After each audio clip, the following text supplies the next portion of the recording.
আসসালামু আলাইকুম। মিনি কিচেনের ভিডিও নিয়ে আসলাম। এই প্রথম আমি মিনি কিচেনে রান্না করব। এর আগে কি যেন পায়েস রান্না করছিলাম। এখন আমি তরকারি, ভাজি, ভাত এইগুলো রান্না করব। আমি এই যে কড়াই গরম হওয়ার পরে কড়াইতে তেল দিয়ে দিয়েছি। তারপর পেঁয়াজ, কাঁচামরিচ দিয়ে একটু ভালোভাবে নাড়াচাড়া দিয়ে নিচ্ছি, যেন একটু ভাজা ভাজা হয়।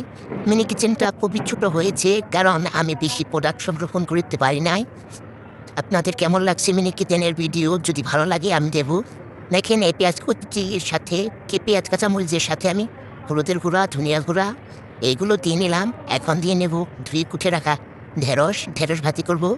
ভালোভাবে মিশিয়ে নিচ্ছি, কারণ ভালোভাবে না মিশালে ঢেঁড়সের সাথে তো মিশবে না। এই কারণে আমি একটু ছাঁকিয়ে নিচ্ছি, তাও নিচে লেগে যাচ্ছে বারবার। এখন দিয়ে দেবো পরিমাণ মতো লবণ। লবণটা পরিমাণ মতোই দিবেন, কারণ অনেক ছোট কম রান্না তো এই জন্য। এই তো পড়ে যাচ্ছে, সাবধানতা অবলম্বন করে কাজ করতে হবে। তো আমার ভিডিও যদি ভালো লাগে তাহলে একটা লাইক দিবেন। আর যদি লাইক দিয়ে থাকেন আপনাদেরকে অসংখ্য ধন্যবাদ। মিনি কিচেন যদি ভালো লাগে তাহলে চ্যানেলটাকে সাবস্ক্রাইব করে রাখবেন প্রতিদিন নতুন নতুন ভিডিও পেতে। আসলে সারাদিন বড় কিচেনে কাজ করতে করতে ছোটো কিচেনে সময় দিতে পারি না।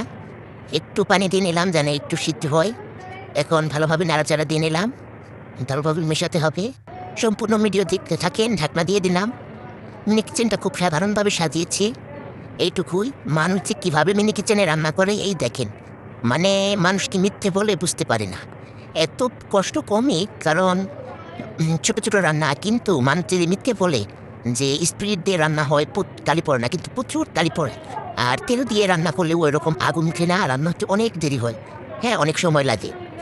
তো ভেবে পাচ্ছি না যে কী দিয়ে রান্না করবো, কী দিয়ে রান্না করবো। সবাই তো প্রদীপ দিয়ে রান্না করে, প্রদীপ দিয়েও রান্না করতে পারে না। আর আপনি তো দেখতে পাচ্ছেন আমি কী দিয়ে রান্না করেছি। আর এই চুলা কিন্তু আমি নিজে বানিয়েছি। আরেকটা চুলা আছে যেটা পায়েস রান্না করেছিলাম, ওটা বড়, ওইটা কালি হয়। হাঁড়ি পাতিল মাছ তো অনেক কষ্ট কালি হয়। এর জন্য আমি এই চুলাটা আমি নিজে বানিয়েছি। ঢেঁড়স ভাজি তো শেষ হয়ে গেছে, আমি লাল শাক দিয়ে দিচ্ছি সিদ্ধ করার জন্য। লাল শাক ভাজি করবো, ঢাকনা দিয়ে দিচ্ছি। এখন একটু ভালোভাবে নাড়াচাড়া দিয়ে নেবো যেন ভালোভাবে সিদ্ধ হয়। তো সিদ্ধ হয়ে গেলে আমি পেঁয়াজ মরিচ দিয়ে এটাকে ফোড়ন দিয়ে নেব। আমরা এটাকে বাগার বলি, আপনারা এটাকে কি বলেন? এই দেখেন, ভালোভাবে নাড়াচাড়া দিয়ে নিচ্ছি। আর পিছনের হ্যারিকেনটা কি কেউ লক্ষ্য করতেছেন? অনেক সুন্দর। এটা মেলা থেকে কিনেছিলাম। অনেক সুন্দর একটা আলো দেয়, রাত্রে জ্বালালে অনেক ভালো হবে, তাই আমি বন্ধ করে দিলাম। এখন আমি শাকটা রান্না করে নেব শেষে। এখন দিয়ে নিলাম তেল। আমরা কিন্তু সরিষার সার তেল খাই সবসময়। কড়াইটা একটু সোজা করে নিলাম। রান্নাবান্না চলতেছি, সারাদিন তো কাজ করতে থাকি, সময় পাই না মিনি কিচেনের জন্য।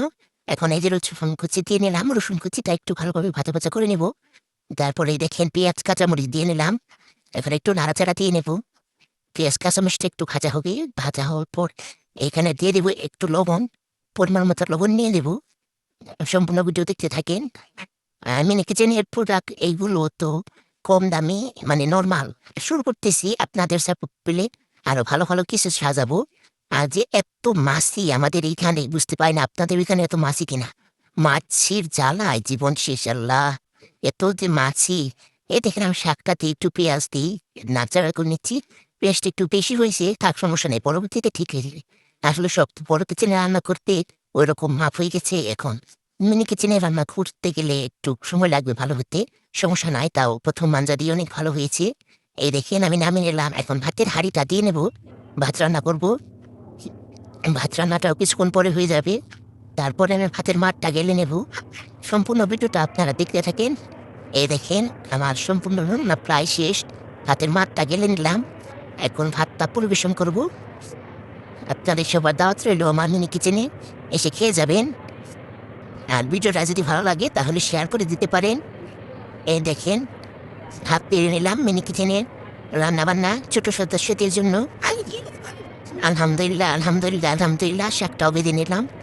তো এই তো আমি এই খাবারগুলো একটু পরে খেয়ে নেব।